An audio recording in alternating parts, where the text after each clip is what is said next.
Amazon is one of the worst union busters around today. But did you know FedEx could give them a run for their money? After everything they've pulled over the years, FedEx could teach a masterclass on how to use political and legal manipulation to twist reality and fight unionization. We got the receipts. The company was founded as an overnight delivery air service, but by the 80s, they began expanding into every aspect of delivery and logistics, buying up the competition. Before long, FedEx was one of the largest ground transportation companies with operations in freight, logistics tech, and commercial printing too. And that's where their games begin. Even as their ground transportation business grew with more and more FedEx trucks on the streets, delivering FedEx packages, driven by workers in FedEx uniforms, FedEx would swear they are not FedEx employees, but independent service providers, meaning independent contractors. These legal classification games allow FedEx to twist the law since independent contractors aren't able to unionize or lean on the same workplace protections. This trick should sound very familiar, since it's exactly the same argument that Amazon makes to deny their own drivers their rights. Amazon also boldly claims their nearly 300,000 delivery drivers are not Amazon workers, but hired through their delivery service partners or DSPs. A ruling by the NLRB challenged this, but Amazon continues to operate under this legal fiction. Not only does FedEx say their delivery drivers aren't their workers, they even claim they aren't a ground shipping company.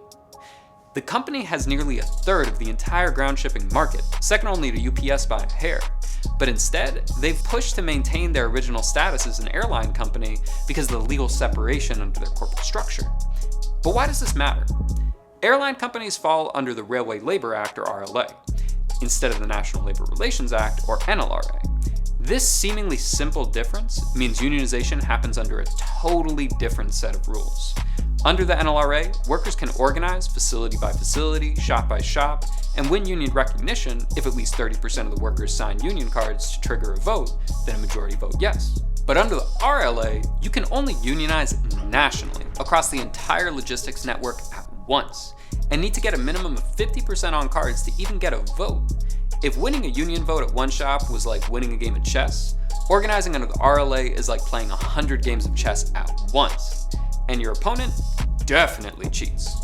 So while companies like UPS were unionized under the RLA nearly a century ago, FedEx has stayed non-union.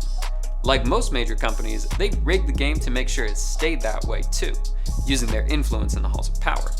When FedEx's classification under the RLA was being challenged in Congress in 2009, the company lobbied hard to twist reality and twist arms to maintain the status quo. One of the key politicians to go to bat for FedEx's union-busting maneuver was none other than Senator John McCain, who just so happens to have a few reasons to back up FedEx founder and longtime CEO Fred Smith. When McCain ran for president in 2008, Smith was the co-chair of his presidential campaign committee and was even considered for his VP. Just by coincidence, Fred had been kicking the Republicans, including McCain, huge campaign contributions for years. Together, they made sure FedEx could pick and choose which laws apply to them. Now FedEx is undergoing major restructuring as they attempt to compete with Amazon and UPS. With these changes, their status under the RLA may be challenged once more, but the company is already saying they need to maintain their status under the RLA for the sake of efficiency. If the last time serves as a lesson, we know what to expect. Today, the Teamsters are taking on Amazon while that company also tries to roll out every dirty trick in the book, from denying their drivers are employees to claiming the NLRB is unconstitutional. But instead of relying on the law alone to save them, workers are organizing and fighting back, demanding recognition of their union and what they deserve because it's right, not because the politicians are on our side.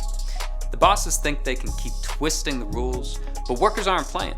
And the only rule that matters is that when we fight, we win.